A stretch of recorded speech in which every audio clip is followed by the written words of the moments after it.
I've got whiskey sitting here. Yeah, so do I. So do I.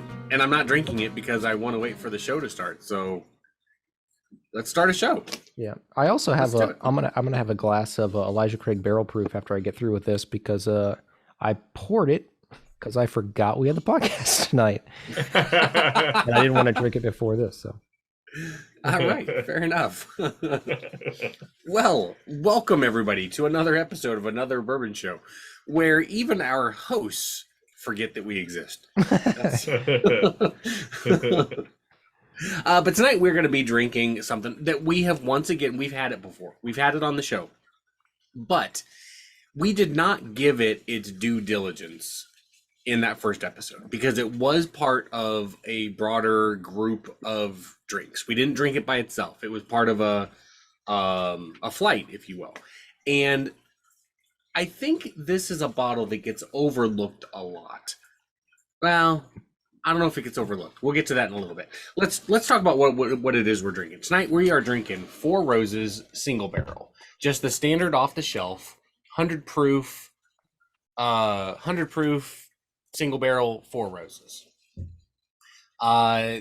Anytime you see this bottle that's the 100 proof version, it's OESV, I think. That's one of Four Roses' 10 different mash bill yeast combinations. This is very easy to find for about $45. You can find it in grocery stores. You can find it in liquor stores and gas stations that have a pretty decent selection.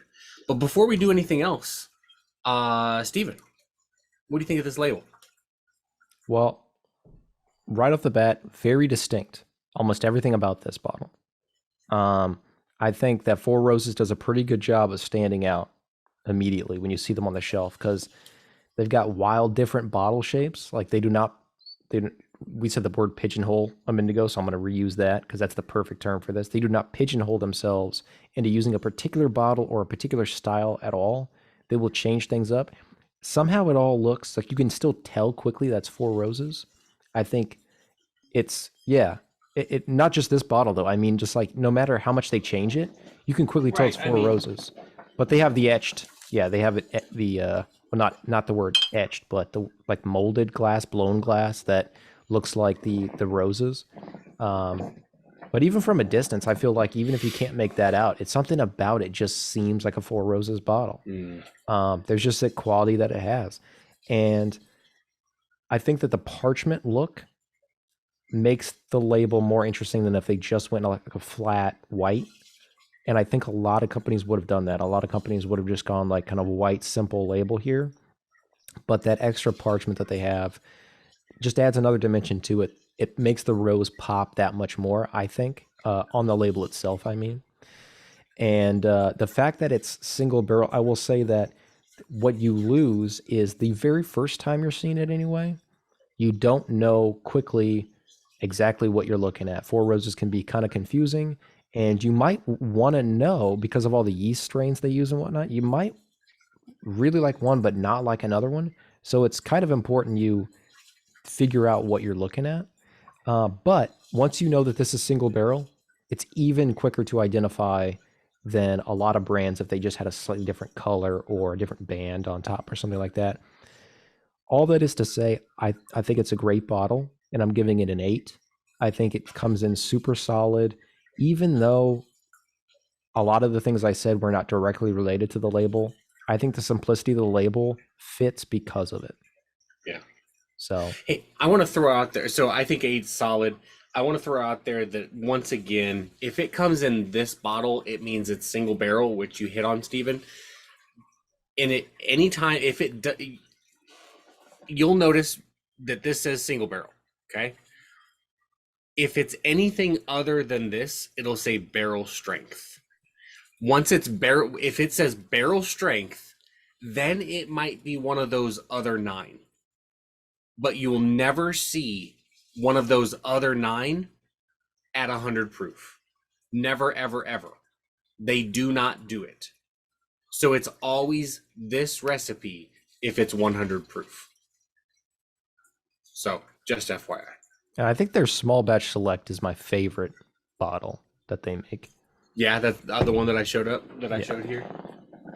I think that is my favorite bottle by them. I Yeah. think that using it as part of the label, that cut out there is Yeah. real nice. Yeah. They don't shy away from the obscure bottles, that's for sure. I think they Yeah. do a great job for a purpose of getting it on the shelf and condensing and finding space for it. Bottle shapes like that make things difficult because sometimes you can't fit the whole case up or it's too wide. You see things like Calumet Farms is going towards that Pappy bottle shape that Sazerac didn't trademark, I guess. So they're going away from the fat bottle into that skinny bottle. And I see them, Brian. I see them sometimes. The Four Roses bottles, more so than other brands. I'll see them not next to each other on the shelf, and I'm guessing that's just because of the irregular bottle shapes. It's like you got to split them up sometimes. Is that the case? Yeah, I mean things get thrown around. If it's a good rep, they're going to want usually most of the brands right by each other. If it's a shelf difference on something, then I get it. You know, if the price is drastically different, but usually they try to group everything together, but it's not always possible, especially in these small liquor stores where space is an issue. Yeah. That makes sense. So what do you say we go ahead and have a sip? Let's do it. Let's do it. Cheers. Cheers. Cheers. You remember what we drank this with the first time, Dan? I don't. I really don't. Boy.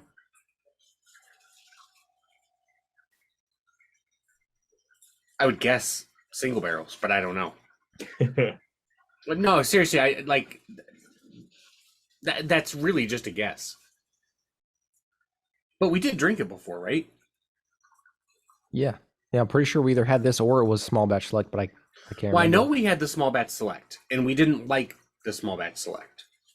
I don't But I remember could having this one. Really? Yeah. Okay.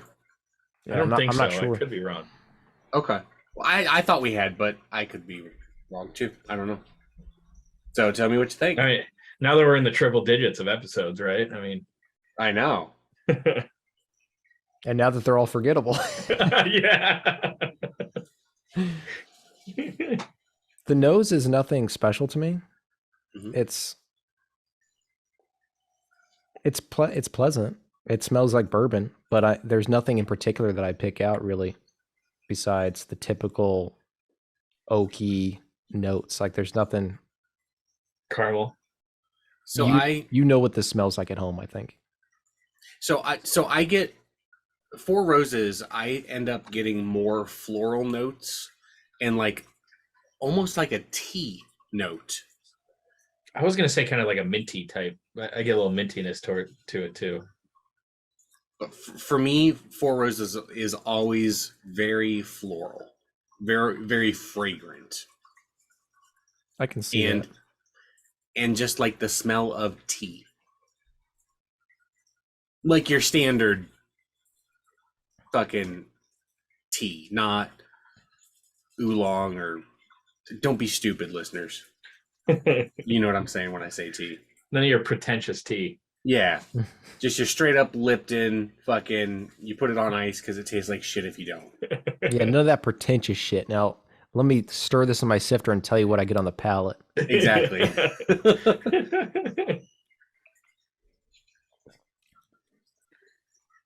Very oaky and spicy.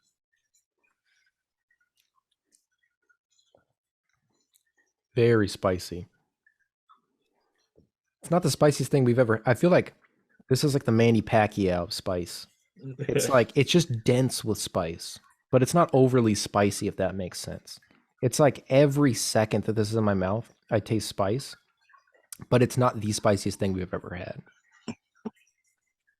Yeah, I consider this to be like I feel it's well rounded, right? Like it's got spice to it, but it's not like in your face spice the whole time. It's just ever present. It's got a sweetness to it that is a subtle sweetness. It's not like overwhelmingly sweet, but it's sweet across the board. And then again, I think it has a floral flavor to it as well. You could, I think you could season a steak with this. This is very. yeah, it feels it's very peppery, I think. But I also get those notes that you're talking about, which gives it a more interesting character than just being a straight flat pepper kind of taste. Mhm. It reminds me a little bit of a turkey product just because those are the things that I typically get out of there. I get a little cinnamon on the back end. Very spicy. I almost feel like it's kind of, I don't know, missing something. It's just very basic on my palate.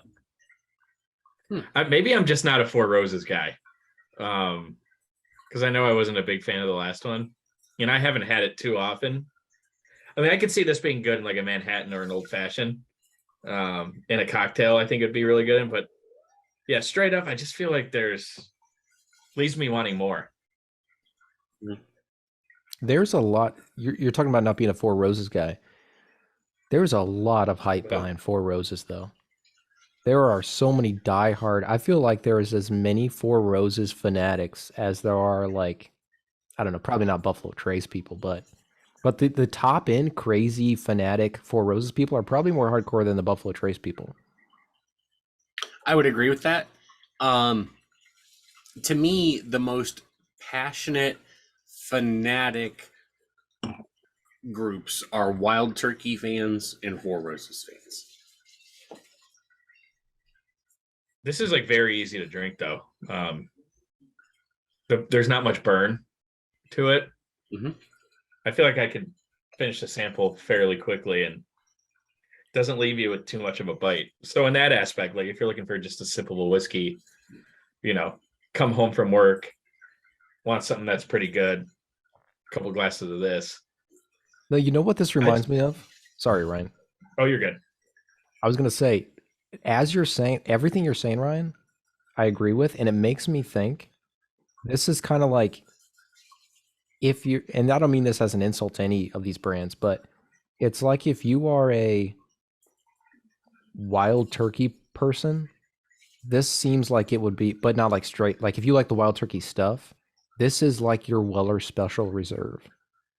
Because it's like every bourbon, no, because Weller Special Reserve is just to me every standard bourbon note people like, and that's what makes it popular, other than just the Weller name. And then this is like every kind of spicy bourbon note you might like, both nose and palate. Like it's so inoffensive. I can't imagine people saying like they don't like it if they like whiskey, and I can see why people would just like the typical bourbon person who's like, ooh, smooth, and drinking this. This is like, if you don't know a ton about whiskey, and even if you do know a ton about whiskey, I can see you really liking this because it's just a crowd pleaser type, Yeah.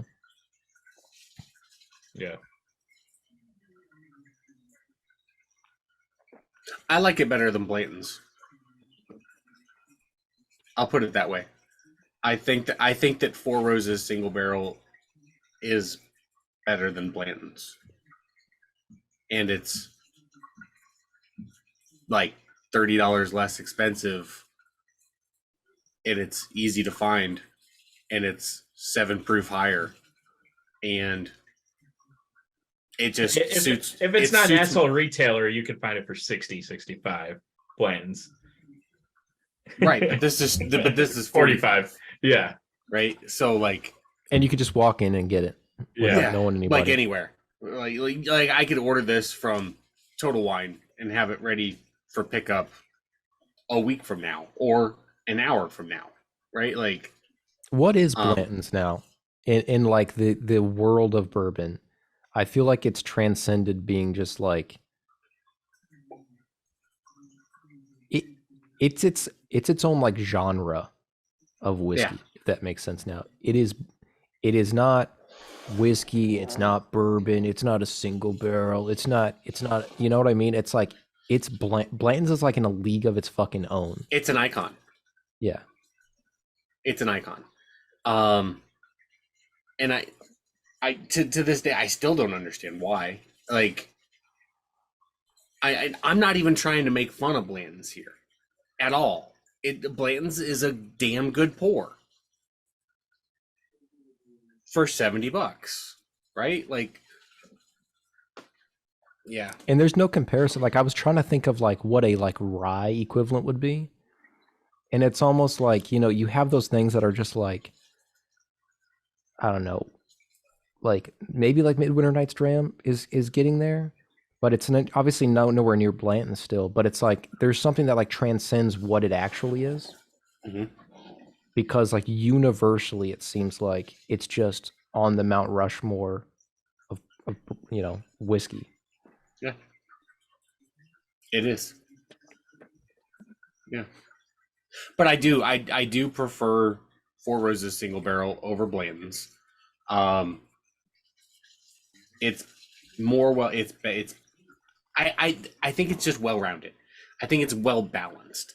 I think that it's got characteristics that are really, really pleasant.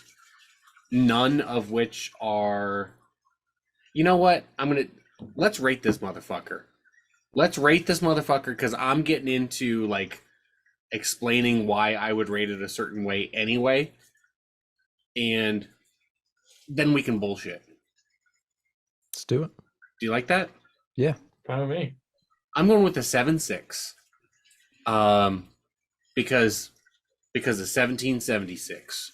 It's a fucking American pour right here. No, but it's a 7.6, and I came up with the 1776 just because. But it's to me it's a 7.6. It's better than Blanton's in my opinion. It's well balanced. It's well rounded. It's got a lot of pros to it, none of which are fantastic, right? Like none of them are stop you in your tracks. Oh my God, I fucking love this. None of them are that. But there's not a single one that's like, ooh, I don't like that. It's just, it's either you enjoy it and there's nothing to dislike, or yeah, I mean, that's just what it is, right? But there's aspects about it that I do really enjoy. That spice throughout, a nice level sweetness throughout, a nice hug, but that's never punch you in the face strong. I personally think it would be a terrible mixer. I don't think it would be good in an old fashioned or a Manhattan because nothing about it is strong enough to ground that cocktail. I think it would make for a boring old fashioned or Manhattan, personally. But I think it's a nice sipper that's easy to just enjoy and bullshit and enjoy the complexity that's there without being overwhelmed. So I give it a 7.6. I can go next if you want. I'm gonna go 6.5, 6.5. Steven said it best. It's a crowd pleaser, you know. It's enjoyable. It's nothing really to write home about. It does leave me with wanting a little bit more. Dan, you touched on the sweetness and the spice level, but I feel like on the finish itself, it's very bland. And the reason why I say it leaves me wanting more is because I drink it and I don't really feel anything after, you know, like get the nice, you know, the hug, there is a hug there, but a lot of the time drinking the whiskey, it's, you put whiskey in your mouth, it doesn't really taste like anything. Then you swallow it and you're like, holy shit, that's a very good finish. And I feel like as soon as you drink this, it's, you know, it's good. It's easy to drink. You expect more on the finish and it's just not there. I personally probably wouldn't pay $45 for the bottle. I'd go something just a little bit cheaper. I could sip it all day. It's good, but yeah, it just leaves me wanting more. I'm actually going to go with an 8.0.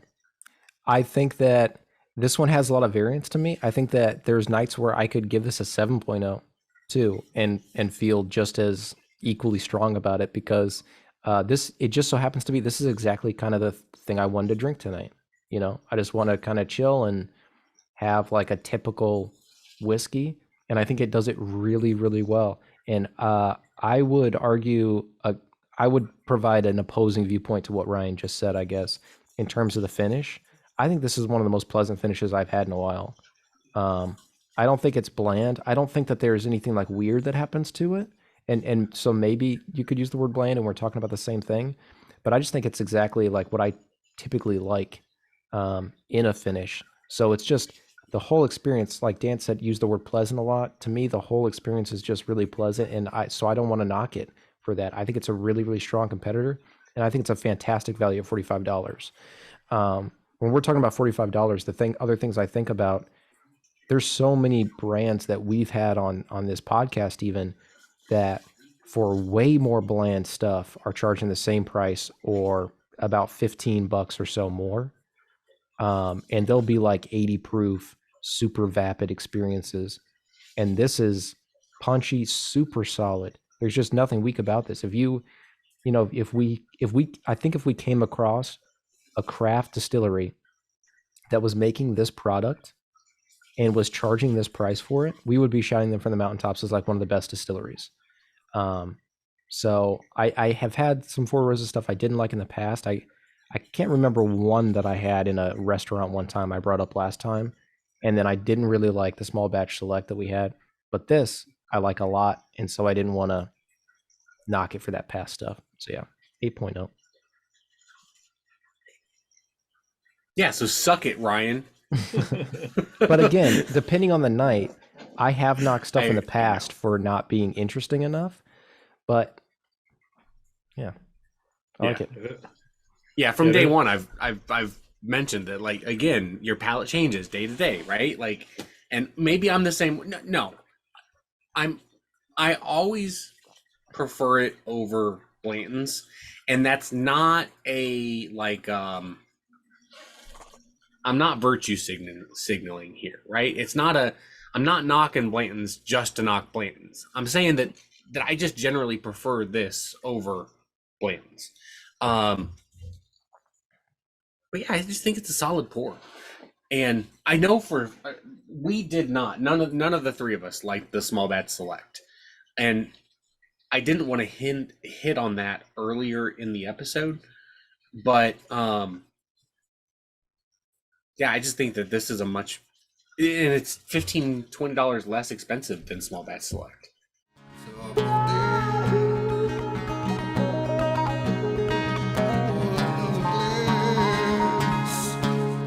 Another bourbon show. Another bourbon show. Another bourbon show. I feel like Four Roses is kind of like the Los Angeles Angels of Anaheim whiskey. You know, they got some of the best players in the league, but they're always just a little under 500. They just can't put it together. Yeah. Who's the Dodgers? The Dodgers, I mean, good question. I mean, for me, you could put like Elijah Craig up there. See, I'd put Michter's as the Dodgers. Michter's, yeah. They're willing to spend out the wazoo just to finish in third, right? Like, yeah.